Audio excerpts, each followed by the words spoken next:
kalau dilihat ke belakang, kenaikan harga yang, begitu tinggi itu, ya pertama tentu disebabkan oleh permintaan yang meningkat.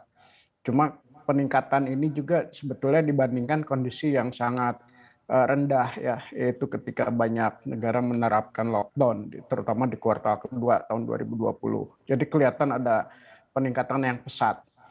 Nah, cuma memang kalau dibandingkan 2019 sebetulnya, nggak semuanya ya, atau bahkan beberapa masih di bawah 2019 atau sebelum Covid. Nah, faktor kedua yang sangat penting itu adalah, ada supply disruptions ya.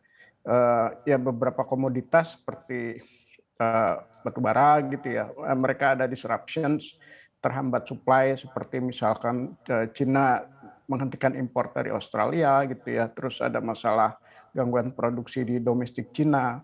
Sementara untuk CPO itu, ya supply agak berkurang terutama di, Malaysia ya karena, lockdown dan juga gangguan tenaga kerja yang kebanyakan dari Indonesia. Nah jadi, 2 kombinasi ini yang kemudian harga, meningkat pesat.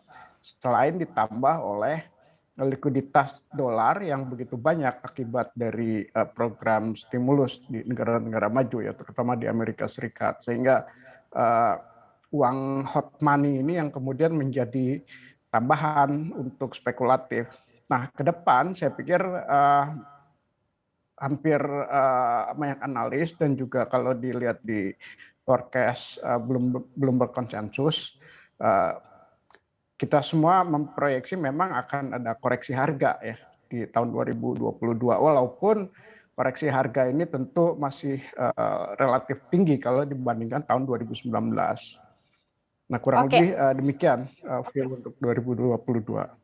oke, akan ada koreksi harga begitu. Nah, untuk, perkiraan Anda begitu akan ada berada di level berapa untuk, koreksi harganya ini sendiri begitu khususnya untuk batu bara dan juga minyak. Kemudian di satu sisi kita ketahui juga, ada beberapa sentimen ya yang kerap mendorong pergerakan harga di sepanjang tahun ini, meskipun basic-nya adalah supply dan demand, tapi ada beberapa, turunannya begitu, salah satunya adalah pandemi COVID-19, kemudian juga kita ketahui juga ada, untuk minyak sendiri ada OPEC Plus juga yang terus, berupaya untuk meningkatkan produksi. Nah, ini kira-kira seperti apa nanti dengan adanya sentimen-sentimen ini akan berpengaruh dan tadi level-level harga untuk pergerakan harga komoditasnya berada di level berapa?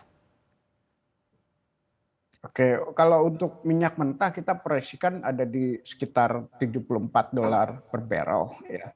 Eee, Memang sekarang udah agak lebih tinggi, cuma kalau dilihat, determinan utamanya sebetulnya OPEC sendiri yang memang sudah sejak lama ya, tepatnya setelah 2015, OPEC itu sepertinya tidak ingin harga terlalu tinggi juga ya. Karena kalau harga terlalu tinggi, suplai tambahan itu nanti akan datang dari shale oil producer ya di Amerika Serikat.